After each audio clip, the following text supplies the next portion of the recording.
Welcome back to another episode of the Next Level Minds podcast. My name is Chris Chapman, and I am your host. And for those of you who are tuning in for the very first time, Next Level Minds is a podcast that is dedicated to those who want to reach a next level in their business, personal, or career life. Every other week, I'm blessed to sit down with a fully qualified guest, entrepreneur, content creator, or mover and shaker in their industry, and really walk through their story of how they have gotten from point A to point B and overcame various adversities along the way.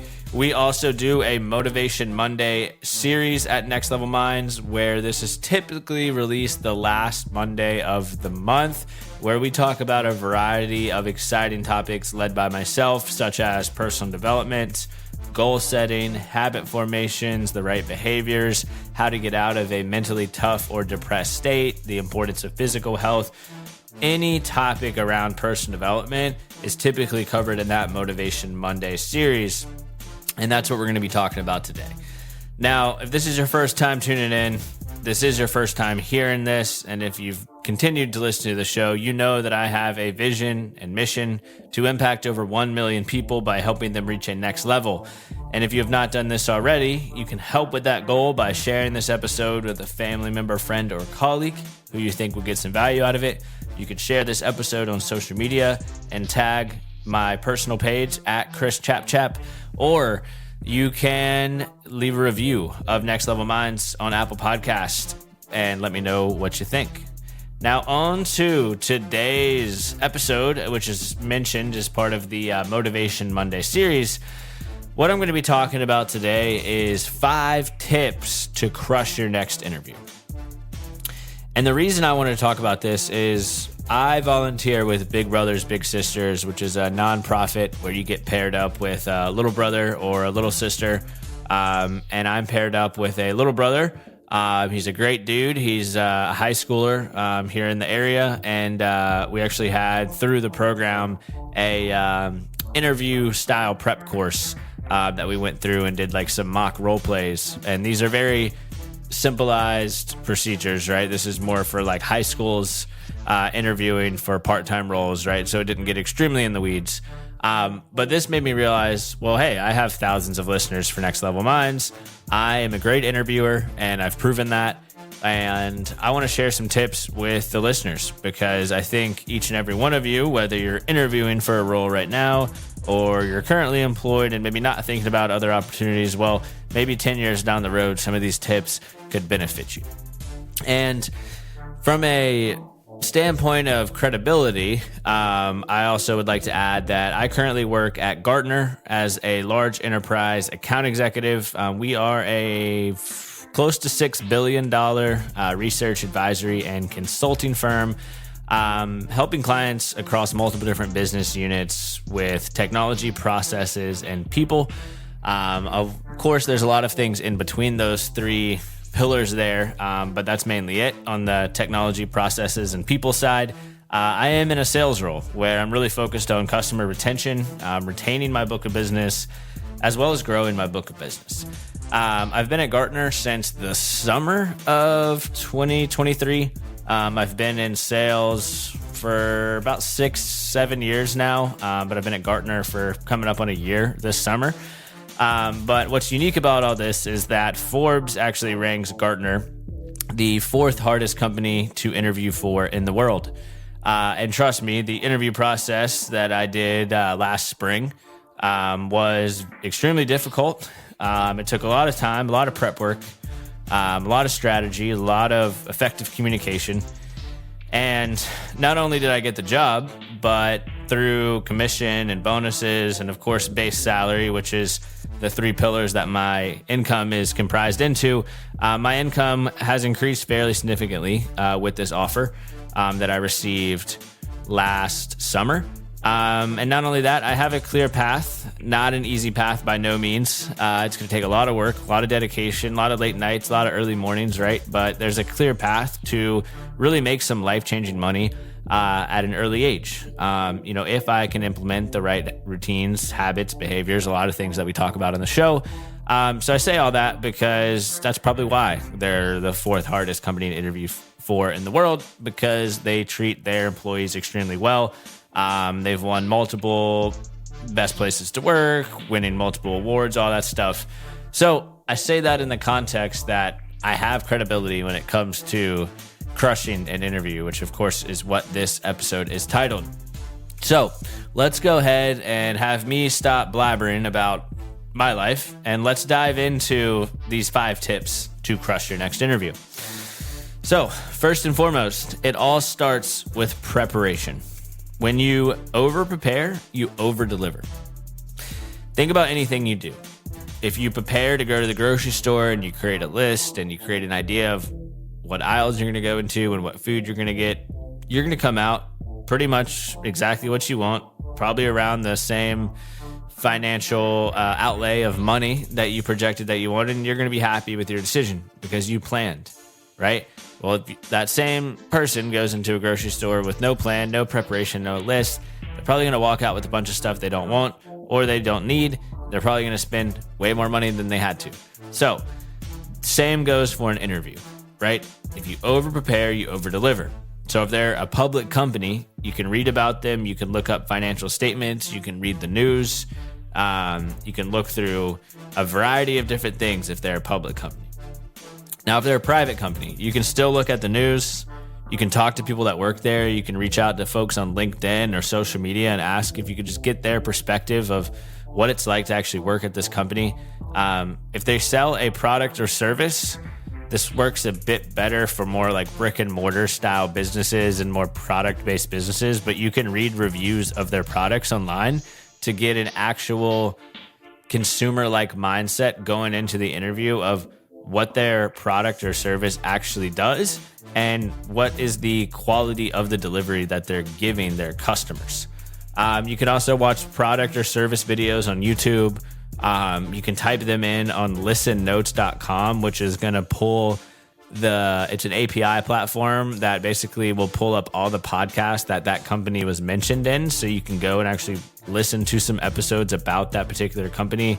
There's multiple ways to prepare.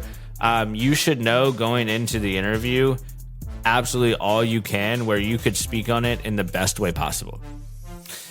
And now we have an AI platform, ChatGPT, Google Bard, all that as well. You can use that. I use that personally to prepare, where I kept researching different things about my future employer that I could then learn in an effective manner. So multiple ways to prepare, but first and foremost, when you over prepare, you over deliver. Second, work on your communication. I work with a variety of people for my coaching company, Next Level Minds, which is, of course, both a podcast, as you're listening to today, and a personal development coaching company. And one of the unfortunate things that I realize is that a lot of primarily younger people coming out of college, they do not know how to effectively communicate. Now, they know how to communicate on their phone when it comes to text messages and social media, but from an actual shaking hands, looking people in the eye, having an in-person effective conversation is a skill that unfortunately a lot of young people are lacking. And I spoke at Clemson about this not too long ago, but one of the most in-demand skills that employers are looking for, and this comes from a variety of research and a variety of conversations that I've had with recruitment firms, the number one skill that people are looking for is effective communication, because it's a skill that unfortunately is in low supply but high demand. And so you may be wondering, okay, that makes a lot of sense, but how do I get better at communicating? Well, just like anything else, you have to get the reps in, right? If you want to get better at running, go run more. If you want to get better at golfing, go golf more. If you want to get better at reading, read more, right? Same with communicating. If you want to get better, get the reps in and go practice, right? Talk to people. The more you talk to people, the better you get at it. Go to the grocery store and say, you know what? I'm not leaving till I talk to at least 2 people. And not just surface level conversations of, hey, how's it going? But actual conversations where you're learning about the person, they're learning about you, you're having movement within the conversation that you both are having, right? Go practice this. The more people you talk to, the better you're going to get at it. You can also role play conversations with yourself, not only in an interview standpoint, but you can do 2 different things. You can look up common questions people ask when you first meet them, and you can literally role play yourself answering questions like, hey, where are you from? What do you like to do? And you can practice reciprocating answers. You can practice turning questions back to them, right? You can role play interviews, right? You can type in common interview based questions and you can just put those on a screen and record yourself actually answering those, and you can nitpick it. Just like I go to the driving range and I videotape myself swinging a golf club and I look at the video in slow motion and I'm like, okay, my wrist was not turned right, my grip was wrong, my backswing was off, everything was off because I'm practicing golf. I can get a lot better at it. So there's a lot to work on, right? Same with communication. If you're not that effective at it, you may look at a video of you and say, oh my gosh, I said like 8 times. I said like 5 times and I stuttered, right? Well, maybe video 100, after you've practiced every day for 100 days, you look back at that video and you're like, wow, I've actually pretty good at this. Well, that comes from putting in the reps, right? You can also read books about this. You can listen to effective speakers, right? Look up like all these different speakers on YouTube and you can just watch and listen to how they effectively communicate. The theme here is master communication because, again, unfortunately, it's a skill set that is in extremely high demand, but extremely low supply. So you can automatically differentiate yourself as a candidate going into these conversations by being an effective communicator. Point number 3, and to be honest, this could be a subpoint of point number 2, but it is a pretty expansive topic, so I wanted to make it a separate bullet here, and that is build rapport. People like working with others that they like, and the goal is to become likable, not in a fake way, but in a real, genuine way, right? And that goes back to what we're talking about with communication. I think a lot of people go into the conversation, especially when they're first starting out, on how to become an effective communicator or how to effectively build rapport, and they think that they need to have all the answers. But that's entirely false. Instead of having all the answers, what you need to have is all of the questions, right? Building rapport and effectively communicating is 70% listening, 30% actually talking. Not 70% talking, 30% listening, but 30% talking, 70% listening, right? People always ask me, like, how are you so good at talking to people and just instantly building relationships? And I'm like, I'm a curious guy, I'm a confident guy, and I ask questions. That's it. Confidence, curiosity, and ask questions, right? So how do we become likable and how do we build rapport fast? And how do we build rapport in a genuine way? Well, for me, whether I'm in an interview, whether I'm speaking with a podcast host before we get started, whether I'm meeting with a client on the Next Level Minds coaching platform for the first time, or a client with Gartner for the first time, I like to ask one of 3 questions. First one being, what have been some highlights of your week? This instantly gets people to think in a positive way, because I think a lot of people, unfortunately, start conversations off like this. Hey, how's it going? You're going to get one-word answers like, oh, I'm good. I'm okay. Or the dreaded, I'm just busy. There's nothing you can build or expand off that topic because you've got that one-word genuine answer. So what have been some highlights of your week? That's instantly going to be a question that gets people thinking because it's an open-ended, which means you have to actually give more than just one word, an open-ended question that drives positivity. What have been some highlights of your week? You could say, and I've heard people say, oh, well, actually just got back from this trip. Oh, where'd you go? That leads to another follow-up question. Or, yeah, some highlights of the week. It's been a little busy, but man, let me tell you, I actually got something fun coming up this weekend. Follow-up question. Well, what is it? And then you have this instant rapport topic that you can start. So what have been some highlights of the week is one of the questions I ask. Another question I like to do is, what is your favorite thing about living in blank area? You can usually find out where this individual lives by looking up their profile on LinkedIn. So if you're going to an interview with a hiring manager, you can type in their name and you can see where they live. If you're going into a meeting with a prospect or a client, you can usually find out where they live. Or if you're just meeting someone in the first time in person at a grocery store, hey, I know we're both in XYZ. How do you like living here? And then see where it goes. So what is your favorite thing about living in blank area? And that can instantly help you figure out what this person actually likes to do. So if somebody asks, hey, what's your favorite thing about living in the Charlotte area? I usually respond and say, hey, well, lots of good restaurants, lots of fun breweries. There's something for everybody. There's hiking. You're 2.5 hours from the beach. There's a lot of golf courses. And there's just a lot of fun things to do. And that instantly tells the person on the other side, if they're trying to build rapport with me, okay, well, seems like this guy likes playing golf. Seems like he likes the beach. Seems like he likes being outside. Seems like he likes restaurants. Seems like he likes breweries. All right, which topic can we expand on? And then it's up to you to pick. So someone could say, hey, yeah, I love living in the Charlotte area. There's lots of fun golf courses. Oh, okay, how long you been playing? And then boom, boom, boom, leads to even more questions. Or, hey, what's your favorite thing about living in insert area? Oh, well, I love the restaurants here. Oh, what are some recent restaurants you've been to? Boom, boom, boom. You have to ask a question knowing that you need to keep getting a follow-up question to ask after that. No questions should be asked if they give a quick yes or no answer, because then the conversation is dead. So, third question that I like to ask to start off the conversation, and keep in mind, I'm asking one of these three. I'm not asking all three of these back to back to back. I'm picking one of these three. Now, this question is particularly fun during spring and summer months. I'd say it doesn't really hit as hard in the winter months, because I ask, do you have any fun trips planned? And a lot of them say yes or no. Now, keep in mind, yes or no, you should not strive for, but you immediately have a follow-up question. Yes, I do. Oh, where are you going? And then you expand off that topic. And if they say no, be like, oh, that's totally fine. Like, did you go anywhere this year so far?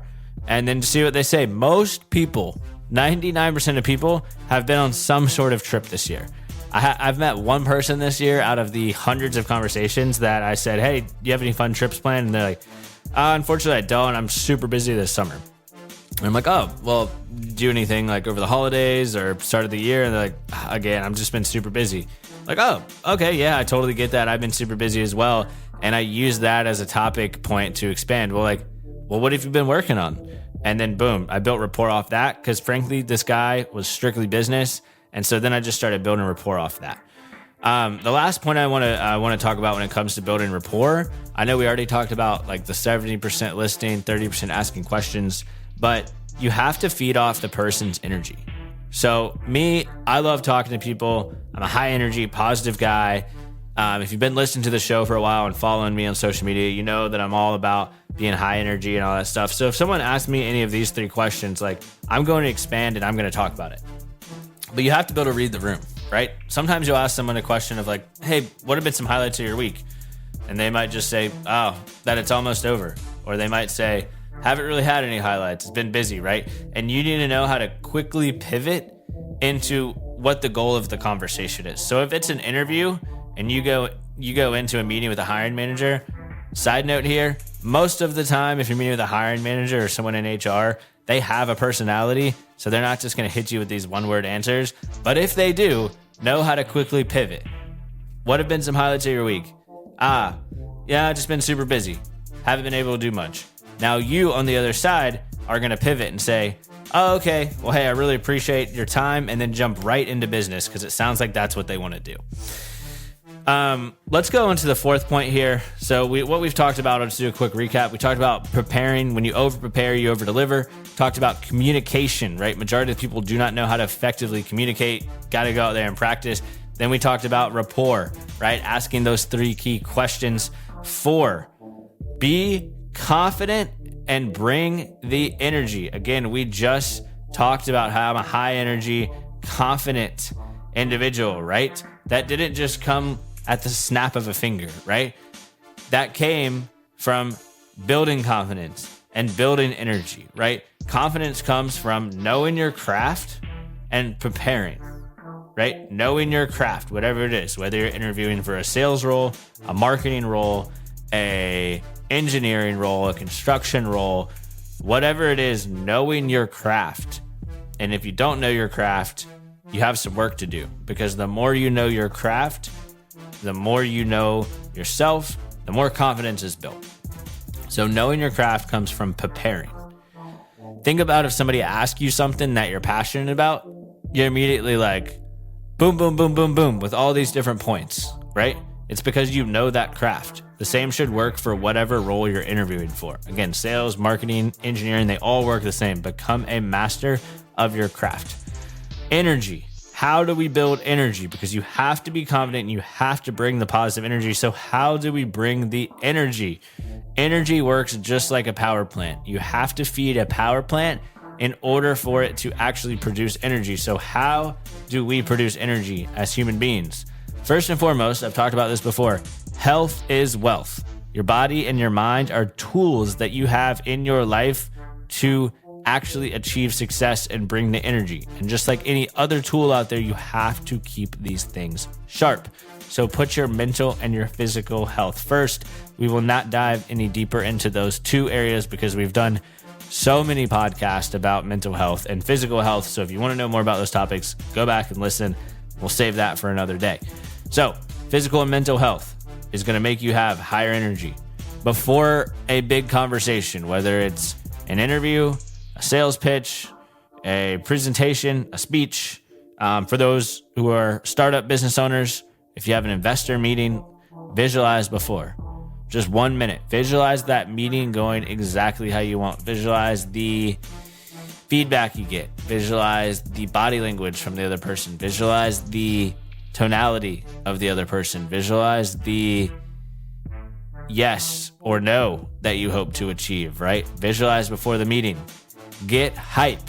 Whatever that means for you. For me, it's putting on a pumped up song and jumping around for like 30 seconds. Getting hype before a big meeting, right? That works for me. Find what works for you. If you're sitting down, sit up straight and smile, right? If you're in person, stand up straight, chest out, look confident, because going back to what we talked about earlier, you have mastered your craft. You have a right to be confident. Bring that forward in your conversations by bringing the energy. Vanessa Van Edwards writes some amazing books about this, about energy and communication and how to effectively master body language and all these different kind of sub bullets of communication. So I would highly suggest checking out some books by her. Fingers crossed that she's hopefully going to be a podcast guest soon. So you have these 4 points: confident and bring the positive energy. Now, fifth and final, asterisk there, because we could talk about a lot of different points after number 5, but I did want to keep it short and sweet. Fifth and final is ask for feedback throughout the interview process and then implement that feedback. So after the first round, second round, third round, fourth round, fifth round, however many rounds it takes, show that you're coachable, show that you can get feedback, take it and run with it and get better and have a growth mindset. So after your first interview, if you know it's going to be one of 3, simply asking, hey, I really enjoyed the conversation. Thanks for answering all my questions. Really appreciate you asking yours. Really appreciate you looking over my resume. I know you don't know everything about me yet, but based on what you do know and how we've conversed today, is there anything holding you back from moving me forward to that second round? And then do that after the second round and the third round and the fourth round. And if it's the 5th round of the interview, say, hey, listen, I know we've had a number of different rounds of interviews. Reiterate the feedback they told you. I know you told me throughout the interview I should work on this.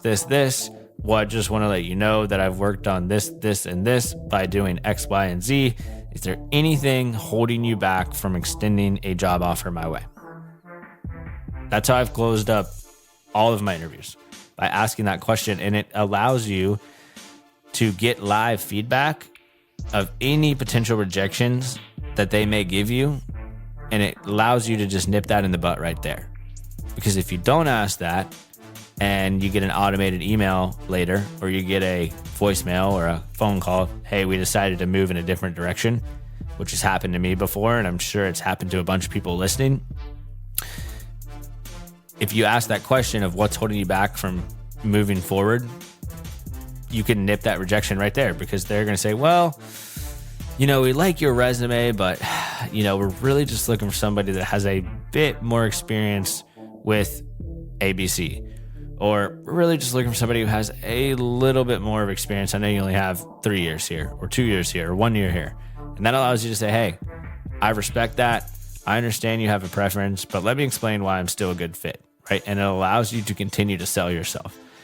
And after that, say, hey, is there anything else, right? Is there anything else? Is there anything else? Like, get to that objection and rejection as quick as possible and clear up all of their worries. And you can walk out of that interview saying, you know what? They were concerned about 4 different things.